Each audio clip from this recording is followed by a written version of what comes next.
నేను తీసే సినిమా కూడా ఇట్లా ఎర్రచందనాలు అయితే లేవు, కానీ సామాజిక స్పృహ ఉండే సినిమాలు ఉన్నాయి. ఇప్పుడు ఎన్నో జాతీయ అంతర్జాతీయ అవార్డులు విశ్వనాథ్ గారి కావచ్చు, లేకపోతే సత్యజిత్ రే కావచ్చు, లేకపోతే ఇక్కడ కూడా చాలామంది నిర్మాతలు ఏడిది నాగేశ్వరరావు గారు అయితే ఎన్నో సామాజిక ప్రయోజనాలు ఉన్న సినిమాలు తీసిండ్రు.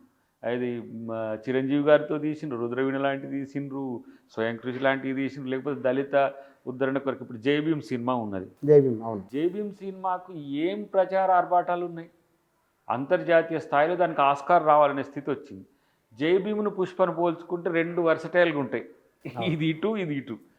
జై భీముల బాధే ఈ బాధ ఉంది. ఇప్పుడు ఎవరైతే అక్కడ ట్రైబు న్యాయం కొరకు పోరాడి భర్తను అన్యాయంగా లాకప్ డెత్ చేస్తే, ఇక్కడ ఉత్తపుణ్యానికి చనిపోయింది ప్రాణం.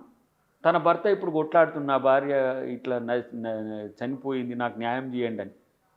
దేనికి పోటీ ఇప్పుడు పుష్పలో ఆయనేమో ఎర్రచందనము దొంగతనాలు చేసి ఆయన వరల్డ్ ఫైర్ అవుతాడు, కానీ ఇక్కడ హ్యుమానిటేరియన్ ఫైర్ ఉంది.